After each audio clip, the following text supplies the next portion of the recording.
سر دست ہم جا رہے ہیں فواد چوہدری صاحب کے خط کی جانب. کھلا خط ہے شامی صاحب جنہوں نے الیکشن کمیشن آف پاکستان کے نام لکھا ہے.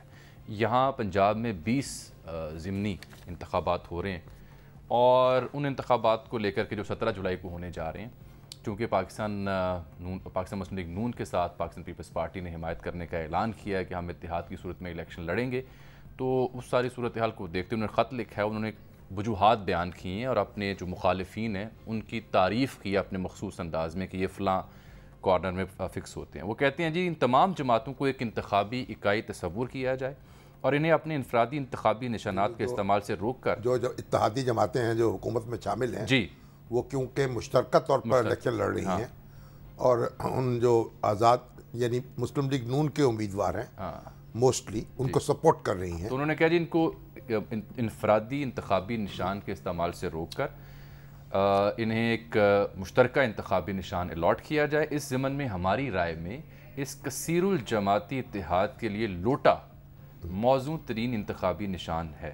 اس سے عوام الناس کو دوران انتخاب ووٹ کے حوالے سے فیصلہ سازی میں مدد ملے گی. ووٹنگ ٹرن آؤٹ پر نہایت مثبت اثرات مرتب ہوں گے اور انتخابی عمل میں دلچسپی کا پہلو نمایاں ہوگا. خیر اندیش فواد چوہدری، سینئر مرکزی نائب صدر پاکستان تحریک انصاف، 23 جون 2022. اس کا مطلب یہ فواد چوہدری صاحب کی رگ ظرافت بھڑکی ہے اور انہوں نے یہ خط لکھا ہے. اب یہ مذاکرات میں یا ہمارے جو حسب حال میں ایک اینکر کے طور پر نہیں، اینکر کے طور پر تو لوہا منوا اچھا ان پروگراموں میں انفوٹینمنٹ کے جو لوہا منوا سکتے یا انٹرٹینمنٹ کے پروگرام تو بہرحال لیکن ایک اعتراض بھی آج کسی نے کیا. اس نے کہا جی یہ تجویز تو آپ کی بڑی اچھی ہے کہ ان کو لوٹا الاٹ کیا جائے، تو آج پرویز لائی صاحب نے بھی کہا ہے کہ ہم پی ٹی آئی کی حمایت کا اعلان کریں گے، ان کی کیمپین کریں گے، تو اس کے لیے کون سا انتخابی نشان الاٹ کرنا ہے؟ وہ ہو سکتا ہے لوٹے بھی تو کئی طرح کے ہوتے ہیں. بعض کے ٹوٹی ہوتی ہے، بعض ٹوٹی کے بغیر ہوتے ہیں، بعض کے پیندہ ہوتا ہے، بعض کے نہیں ہوتا. یہ ہمارے نوجوان دوست ہیں ہمارے بلال غوری صاحب، انہوں نے آج بڑا ایک دلچسپ ڈیٹا دیا ہے. کیا؟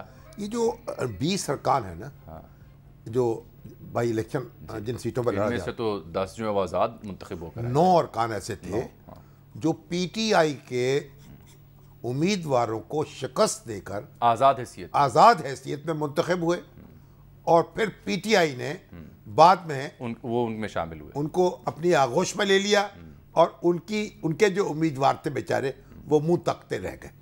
تو اب وہ یہ کہتے ہیں، اب انہوں نے ایک بڑے ناموں کی فہرست بھی دی ہے. اب پی پی 217 سے آزاد امیدوار کے طور پر سلمان نعیم نے شاہ محمود قریشی کو شکست دی تھی. جی ملتان سے. اب شاہ محمود قریشی صاحب کے بیٹے زین جو کہ ایم این اے بھی ہے، اب وہ ان کا مقابلہ کر رہے ہیں. اب یہ سلمان جو ہیں وہ پھر شامل ہو گئے پی ٹی آئی میں اور پھر منحرف ہو گئے اور اب وہ شاہ محمود قریشی صاحب کے امیدوار کا مقابلہ کر رہے ہیں نون لیگ کے ٹکٹ. اس حلقے کی جو ضمنی انتخاب وہ انتہائی دلچسپ اس لیے ہوگا کہ سلمان نئی صاحب کی جو سیاست انہوں نے کی اپنے 4-5 برسوں میں، وہ دیکھنے سے، سننے سے اور مشاہدہ کرنے سے تعلق رکھتی ہے. نتائج کی بات میں نہیں کر رہا، دلچسپ بہت ہوگا یہ. اچھا، اب 218 جو ہے ڈیرہ غازی خان سے، وہاں سے محسن عطا کھوسا جو ہے انہوں نے پی ٹی آئی کے امیدوار سیف الدین کھوسا کو شکست دی، بعد میں یہ پی ٹی آئی میں شامل ہو گئے اور اب وہ جھنڈا بغاوت کا بلند کر کے مسلم لیگ ادھر چلے گئے. اچھا، جنگ کے دونوں حلقوں میں پی ٹی آئی ہار گئی تھی. جی، آزاد وہاں سے جیتے تھے، وہاں سے آزاد جیتے تھے. فیصل حیات جیوانہ اور مہر محمد اعظم. جی. اچھا، اس کے بعد خوشاب سے غلام رسول سنگھا اور راول پنڈی سے راجہ صغیر آزاد امیدوار کے طور پہ منتخب ہوئے تھے. پی ٹی آئی کے کینڈیڈیٹ کو یہاں شکست ہوئی تھی. تو اب یہ جو آپا دھاپی ہے، مسلم لیگ نون جو ہے اب وہ ان الیکٹیبلز کو سپورٹ کر رہی ہے کیونکہ انہوں نے قربانی دی تھی اور ساتھ دیا. اور حمزہ شہباز شریف صاحب جو ہیں اپنے ساتھیوں کو، اپنے کارکنوں کو سمجھانے کی کوشش کر رہے ہیں، بھائی ان کی قربانی سے، ان کی بغاوت سے، ان کے انحراف سے آپ کی جناب حکومت قائم ہوئی ہے، اس لیے آپ تھوڑا سا صبر کر لیں اور ان کو موقع دیں کہ یہ ان کو جتوا دیں.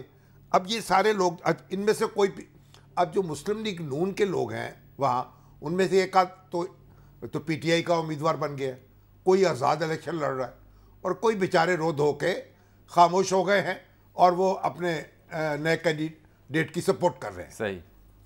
تو اب اس میں جو آپ یہ کہتے ہیں نا کہ اب کوئی پارٹی یہ دعویٰ نہیں کر سکتی کہ اس میں اس کے پرانے کارکن اس کے امیدوار ہیں.